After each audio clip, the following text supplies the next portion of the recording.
What is a contingency fee? That's something you will hear about if you've been in any kind of serious injury and you're going to find a lawyer. What that means is that the lawyer gets paid at the end of the case from whatever the lawyer is able to recover for you. It's typically a fixed percentage.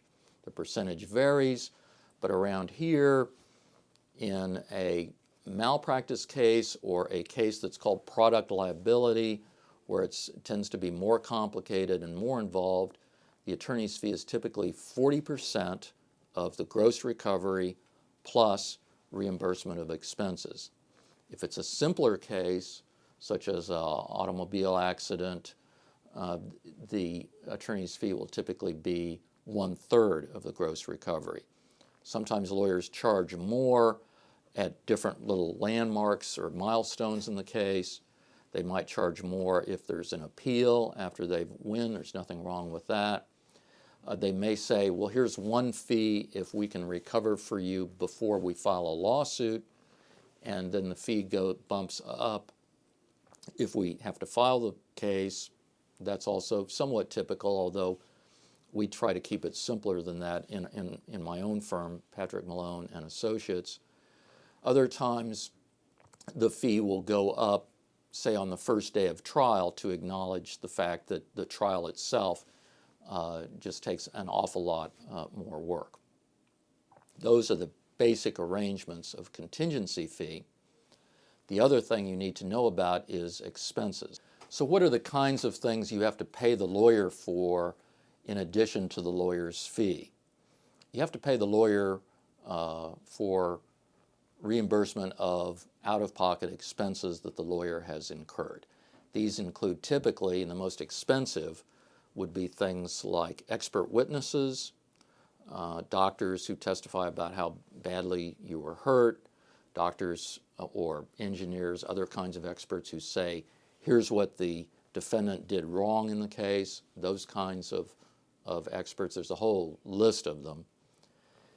Court reporting fees for the people who type up the transcripts for depositions and trials, stuff like that. Those are also pretty expensive.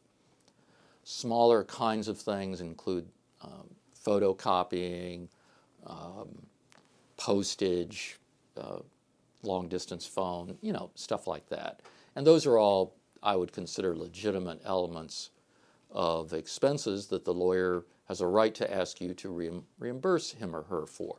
There's another element of expenses that is a little, frankly, shadier or a little more controversial, let's say, and that is when the lawyer tries to farm out to outside people and then make you pay for things that are ordinarily in the lawyer's overhead. That would include things like a paralegal to help sort through your documents and organize things. Sometimes the lawyers will ask you to pay for the paralegal.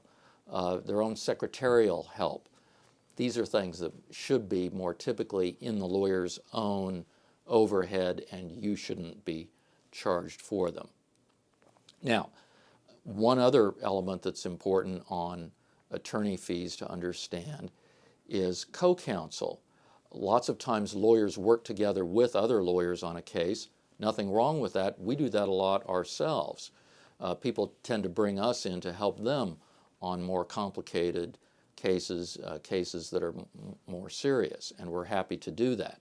But you, the client, should not have to pay more for that. Now, one more little complication is that there are other types of lawyers who sometimes need to get involved at the end of a case. That's typically not included in the attorney's fee. This includes lawyers to help, if it's a wrongful death case, to help wrap up an estate in probate court. Sometimes we have to hire an outside lawyer to do that. Sometimes guardian type lawyers need to be hired. Sometimes lawyers need to be hired to help resolve what are called liens or claims by other parties who want a piece of whatever you're recovering. Those typically are not included. So it's a little bit complicated, but actually pretty straightforward on lawyer fees for injury cases. The bottom line is that everything should be spelled out in a written fee agreement that you, the client, have a chance to read, understand, and sign off on before the lawyer starts their work.